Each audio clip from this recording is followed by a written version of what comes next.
Let's have a look at the Premier League table once again. The bottom 4 or 5 or 6 or 7 or 8.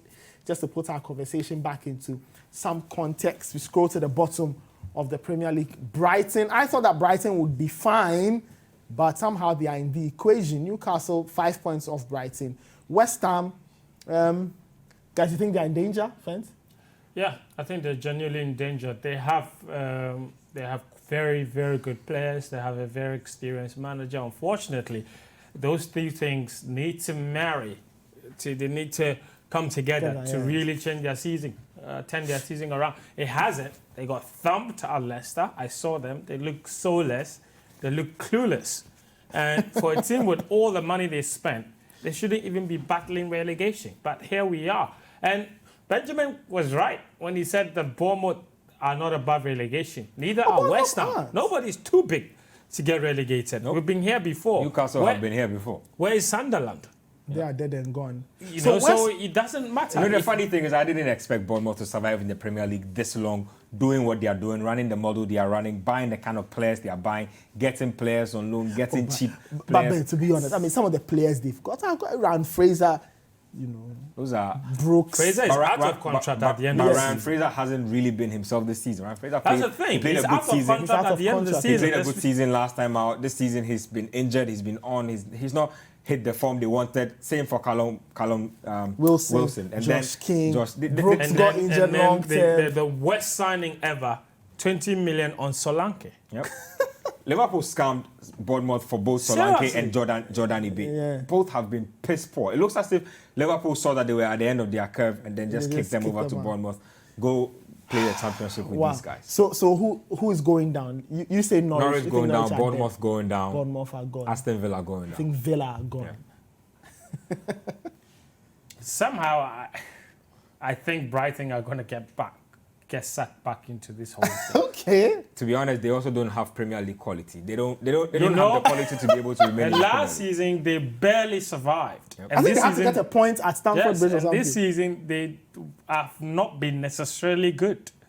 If they brought in a new manager, I'm not sure. I mean, I thought Graham Potter was doing a decent job. They're just playing more exciting football, but the results are poor. And the thing is that you're just getting a sense they're good because the football is nice to look at. That's what I'm saying. Yes, and there's a certain Englishman that is really likable. You know, he's gone abroad, he's done things abroad, he's come back home, he's playing a certain style of football. Yep. I mean, Newton didn't have that sort of camaraderie with the media. They didn't really like him so much. They're basically worshipping Graham Potter, but he's been bang average.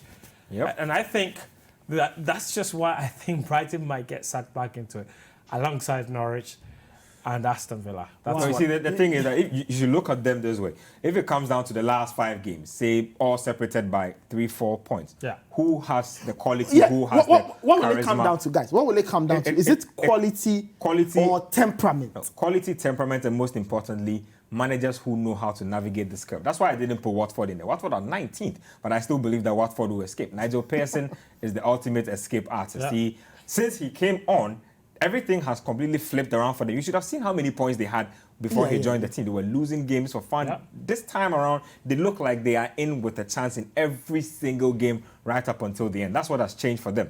The more, and he's already said it, you see, that's the thing about admitting the situation you are in. I heard him a week ago talking about the fact that they understand their situation and are ready to fight till the end of the season. Eddie Howe seems to think that it's just nothing, and that they will wake up. Yeah, He thinks they are one game away from. I've heard him say that last weekend, for example, when they lost, he said that now he really doesn't know what to do, and then in midweek they won. So yeah, that's how you get fired. Now you don't get paid to say things like you don't really know what. What do you mean you don't know what to do?